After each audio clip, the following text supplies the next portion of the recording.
Assalamualaikum warahmatullahi wabarakatuh. Hai teman-teman, kembali lagi bersama Naila. Di video kali ini Naila melanjutin mengenai video analisis data yang sempat kemarin Naila udah videoin dan sekarang mau ngelanjutinnya. Oke, langsung saja saya akan menjelaskannya. Dalam penelitian analisis data merupakan kegiatan setelah data dari seluruh responder atau sumber data lainnya terkumpul. Kegiatan dalam analisis data adalah mengelompokkan data berdasarkan variabel dan jenis responder. Yang kedua, menabulasi data berdasarkan variabel dari seluruh responder. Yang ketiga, menyajikan data tiap variabel yang diteliti. Yang keempat, melakukan perhitungan untuk menjawab perumusan masalah. Dan bagian poin kelima yaitu melakukan perhitungan untuk menguji hipotesis yang telah diajukan. Untuk penelitian yang tidak merumuskan hipotesis, poin yang kelima tidak digunakan ya.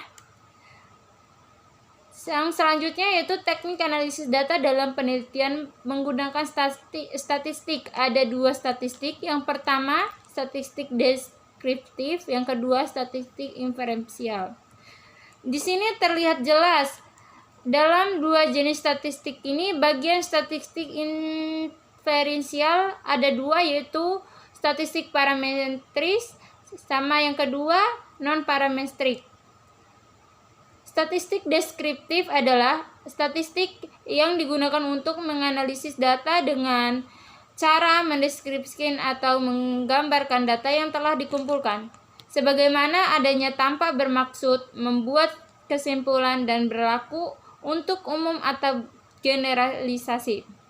Penelitian yang dilakukan pada populasi tanpa diambil sampelnya jelas akan menggunakan statistik deskriptif dalam analisisnya. Tetapi bila penelitian dilakukan pada sampel, maka analisisnya dapat menggunakan statistik deskriptif maupun inferensial. Statistik deskriptif dapat digunakan bila peneliti hanya ingin mendapatkan data sampel dan tidak ingin membuat kesimpulan yang berlaku untuk populasi di masa sampel diambil. Tetapi bila peneliti ingin membuat kesimpulan yang berlaku untuk populasi, maka teknik analisis yang digunakan adalah statistik inferensial.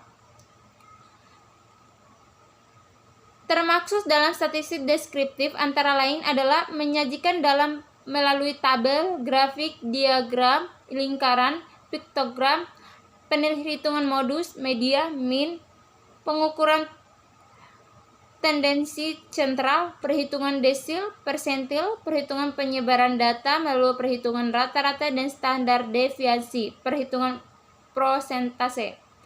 Dalam statistik deskriptif juga dapat dilakukan mencari kuatnya hubungan antara variabel melalui analisis korelasi, melakukan prediksi dengan analisis regresi, dan membuat perbandingan dengan membandingkan rata-rata data sampel atau populasi. Hanya perlu diketahui bahwa dalam analisis korelasi, regresi, atau membandingkan dua rata-rata atau lebih tidak perlu diuji signifikasinya. Jadi, secara teknis dapat diketahui bahwa dalam teknis deskriptif tidak ada uji signifikasi, tidak ada rataf kesalahan, karena penelitian tidak bermaksud membuat generalisasi sehingga tidak ada kesalahan generalisasi. Kemudian statistik inferensial sering digunakan disebut statistik induktif atau statistik probabilitasi, adalah statistik yang digunakan untuk menganalisis data sampel dan hanya hasilnya diberlakukan untuk populasi. Statistik inferensial digunakan bila sampel diambil dari populasi yang jelas dan teknis pengambilan sampel dari populasi itu dilakukan secara random yang disebut statistik probabilitas. Karena kesimpulan yang diberlakukan untuk populasi berdasarkan data sampel untuk kebenarannya bersifat peluang atau probability. Suatu kesimpulan dari data sampel yang akan diberlakukan untuk populasi itu mempunyai peluang kesalahan dan kebenaran kepercayaan yang dinyatakan dalam bentuk prosentase. Metodologi penelitian analisis data Ada dua, yaitu statistik parametrik dan statistik non-parametrik.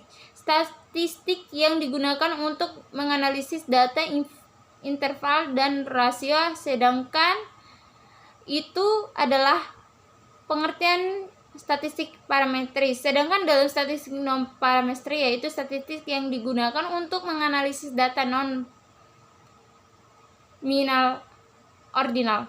Oke, segitu saja. Apabila video penjelasan saya tadi kurang menarik, mohon maaf, dan saya akan menjelaskan pada video selanjutnya. Sampai jumpa kembali.